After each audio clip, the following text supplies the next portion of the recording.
L'appareil de l'audition est situé quasi totalement dans le rocher. Elle se constitue par 3 segments: l'oreille externe, l'oreille moyenne et l'oreille interne.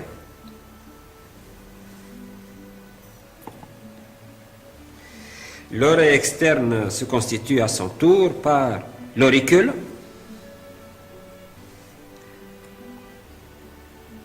lame cartilagineuse recouverte par la peau, une peau fine, qui présente 2 faces, une face latérale et une face médiale, et une périphérie en point d'interrogation. La face latérale présente l'hélix,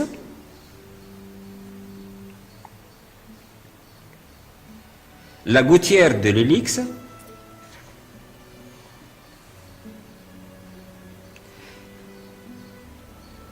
l'antélix,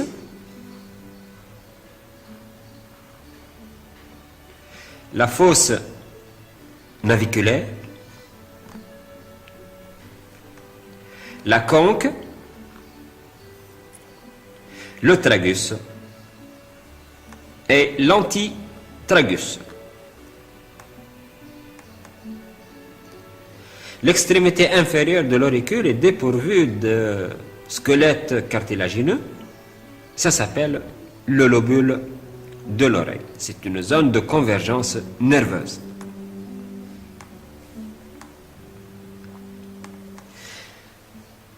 Le méa acoustique externe, c'est un conduit osteo-cartilagineux constitué par 2 segments, un segment cartilagineux latéral et un segment osseux médial. Ce segment osseux est obturé par la membrane du tympan.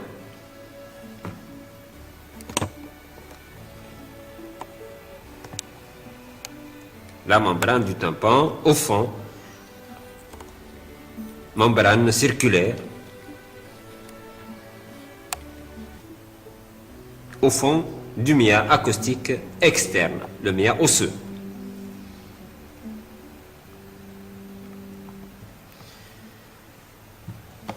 Pour l'oreille moyenne,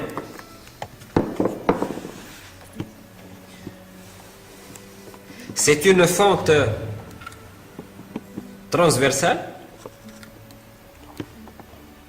qui présente à décrire une paroi latérale constituée par la membrane du tympan,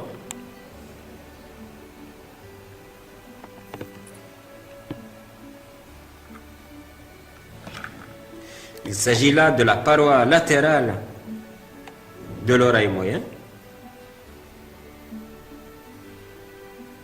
Il s'agit là du tympan.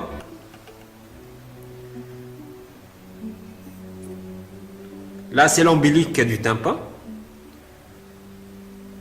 Au niveau de l'ombilique s'insère le manche du malleus.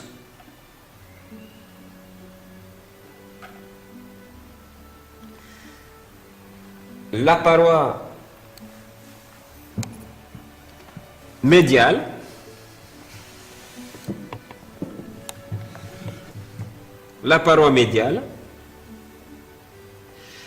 se constitue par la fenêtre ovale, la fenêtre ronde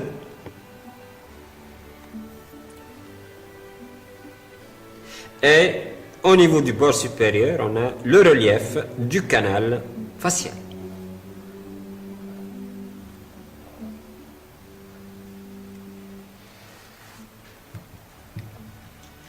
L'oreille moyenne communique postérieurement avec les cellules mastoïdiennes par le biais de l'adductus adentrum et communique avec le nasopharynx par le biais de la trompe auditive. Il s'agit d'un conduit ostéocartilagineux avec une portion cartilagineuse antéromédiale et une portion osseuse postérolatérale.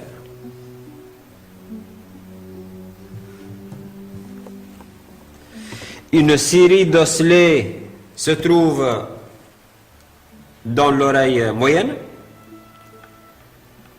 le malleus, l'incus et le stapé.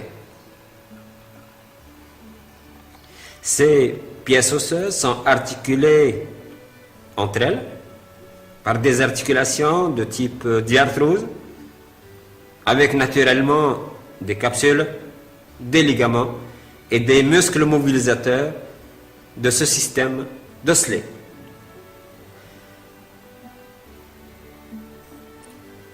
Le stapé présente une base ovalaire qui obture la fenêtre ovale et qui s'insère par des ligaments sur le pourtour de la fenêtre ovale.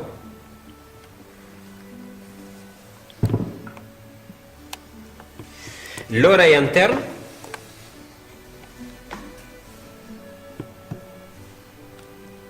se constitue par un labyrinthe osseux qui se divise en conduit semi-circulaire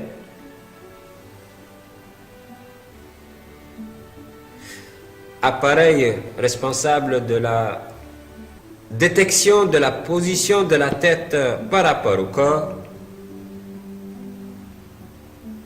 appareil qui va renseigner le système nerveux central sur la position de la tête par rapport au corps pour établir l'équilibre, donc c'est l'appareil de l'équilibration. La cochlée en forme d'escargot avec 2 spires et demi d'aspect, et les deux sont reliés au niveau du vestibule. Le système semi-circulaire et la cochlée sont reliés au niveau du vestibule. Le système semi-circulaire est constitué par 3 conduits, chacun représente un plan de l'espace. Le conduit semi-circulaire supérieur, il représente le plan sagittal. Le conduit semi-circulaire latéral, il représente le plan horizontal.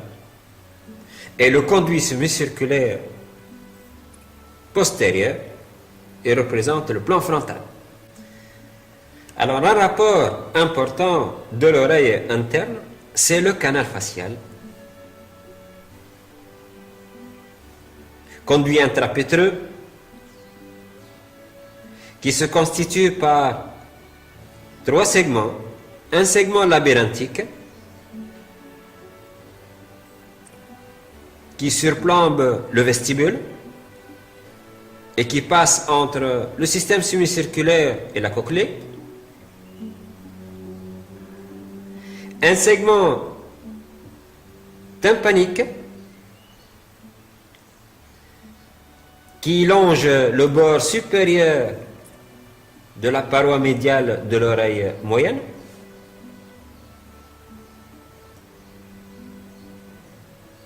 et un segment mastoïdien qui aboutit au cou par le foramen stylomastoïdien. À la jonction du segment labyrinthique et du segment tympanique, on trouve le genou du canal facial qui communique avec la fosse crânienne moyenne par les hiatus pétreux, le hiatus pétreux majeur là qui est présenté.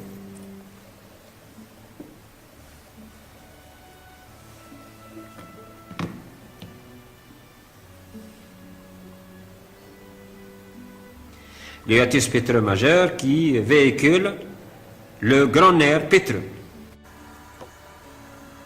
L'oreille interne communique avec la fosse crânienne postérieure par le biais du mia acoustique interne. Un rapport important du rocher, c'est celui de la carotide interne qui va aborder l'endocrâne par la face inférieure du rocher avec un segment ascendant, puis elle devient horizontale, cette carotide, parallèle à l'axe du rocher et quitte le rocher par son sommet en traversant le foramen déchiré.